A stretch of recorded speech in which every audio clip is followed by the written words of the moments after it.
Salut à tous et bienvenue sur Hashtag. Notre invité du jour, vous l'avez liké dans The Voice, vous l'avez retweeté dans Les Anges et il est avec nous ici sur Hashtag, c'est Alban Bartoli. Hashtag voir ailleurs. Générique, c'est parti.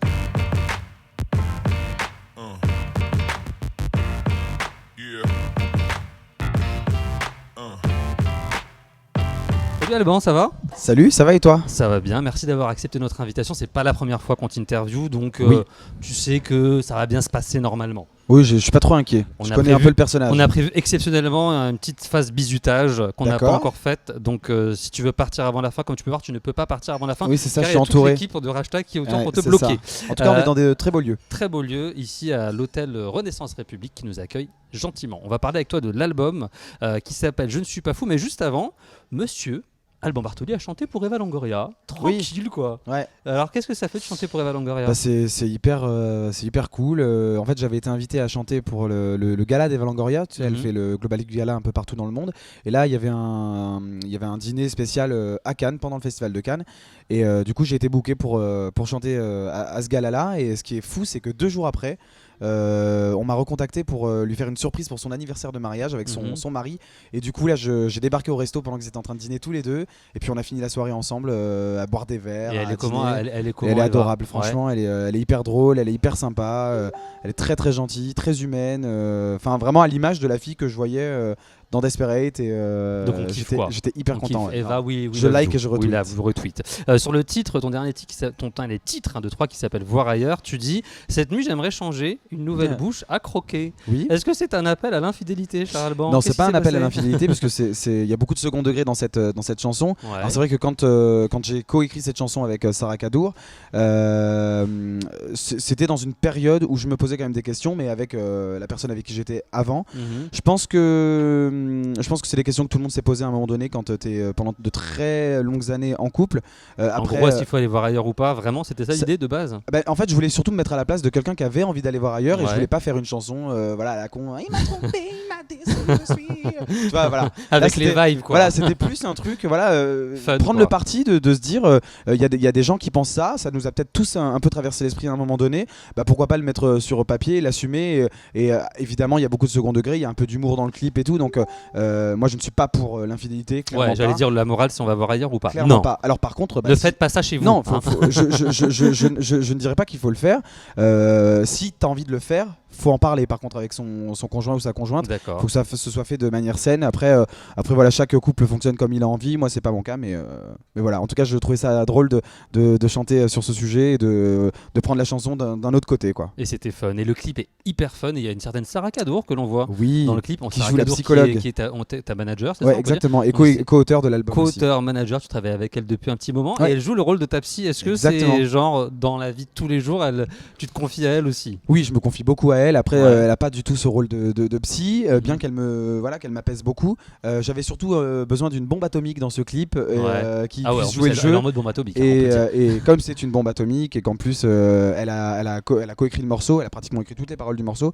Je trouvais ça drôle de faire un petit clin d'œil qu'elle soit dans le clip. Il y a surtout mon copain dans le clip. Oui, effectivement. La première scène, j'arrive dans un chauffeur privé. En fait, c'est lui qui conduit et il commence à me draguer. Voilà. Partout où je vais dans Paris, en fait, la tentation est là. Je suis toujours à 2 doigts d'y céder. Au final, non. Et voilà, c'est un clip avec beaucoup de second degré, très drôle. Et j'ai fait participer tous les copains, comme d'habitude. Et tu parles de ton compagnon, du coup, tu en as parlé publiquement. Tu as fait ton coming out il y a quelques mois maintenant. Ouais. Pourquoi tu l'avais pas fait avant ? C'est que tu n'avais pas envie, alors le pas le temps, coming out public, oui, je l'ai pas fait avant. Alors tous mes amis et toute ma famille étaient au courant évidemment, mais je l'ai pas fait parce que j'étais avec quelqu'un pendant 8 ans et demi qui voulait rester dans l'anonymat et que je voulais protéger puisque c'était son souhait. Aujourd'hui, je suis avec Simon qui est comédien, qui est mannequin, qui est très bien dans ses baskets et qui a aucun problème avec cette image publique. Donc du coup, je me sentais vraiment prêt de le faire avec lui. Je pense que quand tu fais cette démarche-là, faut être accompagné, il faut le faire à deux plus que tout seul, puisque c'est pas une décision qui m'appartient complètement. Il y a des gens en jeu là-dedans, tu vois. Il y a mon compagnon, il y a sa famille, voilà. Donc c'est pas un truc à prendre à la légère. C'est pour ça que j'ai préféré le faire maintenant plutôt qu'avant. Au bon moment, voilà. Avec la bonne personne. Est-ce que quand tu auras mariage, enfant, tout ça, tu peut-être. Partageras Moi, avec les gens sur les réseaux ? j'ai souvent l'habitude de partager un petit peu tout sur les réseaux sociaux. Bon, je contrôle ce que j'écris parce que j'ai pas envie de tout partager. J'ai quand même un jardin secret. Mais par contre, je préfère limite donner moi-même mes propres photos et mes propres infos plutôt que les gens viennent fouiller. Et je pense que c'est la meilleure des solutions. Un peu comme Céline Dion, tu vois. C'est ça, t'es un Voilà, peu je suis un livre ouvert. la Céline locale. C'est quoi. ça. La Céline de Bordeaux.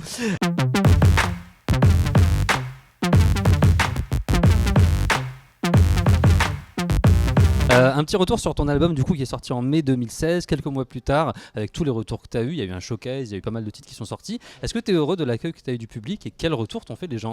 Oui, je suis très heureux de l'accueil puisque j'ai que des très bons retours. Le public qui me suit depuis The Voice, c'est un public très très fidèle. Ils se sont intéressés aux thèmes, ils se sont intéressés aux chansons. Limite quand j'ai changé des phrases par rapport parce qu'ils m'avaient déjà vu chanter les morceaux bien avant que l'album sorte, ils s'en sont rendus compte. Donc c'est vraiment un public très appliqué. Donc je suis plutôt content. Évidemment, j'ai un retour à la hauteur de la promo que j'ai puisque je suis pas sur les radios nationales. J'ai pas une exposition médiatique extraordinaire, mais en tout cas, on a rentabilisé l'album, on est content, on est en train d'en faire un deuxième et je vis de la musique depuis 5 ans, donc juste pour des ça, scènes, c'est du fun, ouais, tu ouais. vas à la rencontre du public. Ouais. Le deuxième, il va ressembler à quoi? T'as des idées déjà? Il va ressembler à rien du tout. Non, pour l'instant, je sais pas. La direction artistique, elle est pas encore bien définie. On est en train d'enregistrer des maquettes, on est en train de contacter des auteurs, on est en train de rencontrer des gens et on est en train de le construire tranquillement. Et pour l'instant, je peux pas me prononcer sur la couleur musicale de l'album parce qu'il va certainement changer. Elle va certainement changer d'ici quelques mois. On avait parlé à une époque d'un album de reprise, de titres Ouais. un peu. Ça, c'est encore un peu des années ça, c'est encore un peu dans ma tête. Ouais. Et ce serait peut-être un truc qui serait possible avant le deuxième album. D'accord. Voilà, peut-être un EP plutôt qu'un album. Petit kiff, J'aimerais bien, ouais, parce que j'adore reprendre des chansons, les refaire à ma sauce et tout, donc pourquoi pas. Voilà. T'avais fait d'ailleurs un Dieu m'a donné la foi qui Ouais. a pas mal de buzz sur les réseaux. T'as participé à The Voice, on le reprécise quand même, dans la team Pani. Est-ce que c'est un bon tremplin The Voice, saison 1 en plus? Est-ce que ça t'a apporté des contacts Alors c'est un bon tremplin, clairement, oui, c'est un bon tremplin, ça te permet déjà de vivre une grande scène comme celle de The Voice, c'est pas négligeable. Derrière The Voice, on a commencé à m'appeler et à me payer pour chanter, donc ça c'était une grande première dans ma vie, ça c'était cool. Après, clairement, je pense que quand tu sors de The Voice, si tu ne gagnes pas ou si t'es pas dans le peloton de tête, c'est très compliqué d'en vivre longtemps. Parce qu'il y a genre 400 candidats. Bah oui, quoi, parce que, fois, comme je le dis à chaque fois, voilà, on est noyé dans une masse de gens qui chantent tous bien. Ouais. Et c'est très dur de tirer son épingle du jeu. Si je l'ai fait aujourd'hui, c'est grâce aux anges quand même. Que si j'ai réussi à un peu continuer ma carrière, c'est entièrement grâce aux anges. Mais sans The Voice, je n'aurais pas fait les anges. Exactement, donc, c'est ce que j'allais dire. C'est un bon enchaînement de. Et dans The Voice, tu t'es fait coacher. Dans Les Anges, tu es allé coacher des gens cette année. Ouais, c'est un vrai. peu le passage de flambeau. Comment ça s'est passé cette deuxième fois? Bah écoute, j'ai beaucoup hésité quand on me l'a proposé parce que j'avais dit que je ferais jamais de la je referais jamais de télé-réalité. Mais comme j'avais dit en sortant de The Voice que je ferais jamais les anges, tu vois, donc voilà, clairement, voilà.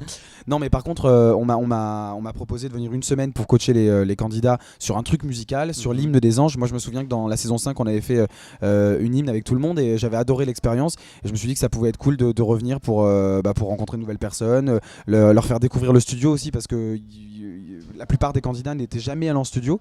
Donc c'était, j'ai vu leurs yeux complètement émerveillés et tout, c'était hyper cool. En kiff vraiment. Au début, j'ai eu un peu peur parce que quand je suis rentré dans la villa.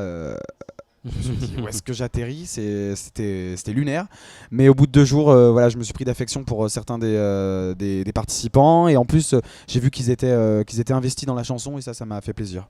Et bah Alban, ton album, on rappelle, c'est Je ne suis pas fou. Je l'ai toujours pas dit en fait. Ouais. Je l'avais noté mais je l'ai pas dit. Je ne suis pas fou avec le dernier titre disponible. Ouais, avec le dernier titre Voir ailleurs qui est toujours disponible aussi. Vous ne me piquez pas mon stylo, par contre vous restez avec nous pour la deuxième partie de l'interview, Alban. On a grillé. À tout de suite avec Alban plaisir. pour la deuxième partie de l'interview sur Hashtag.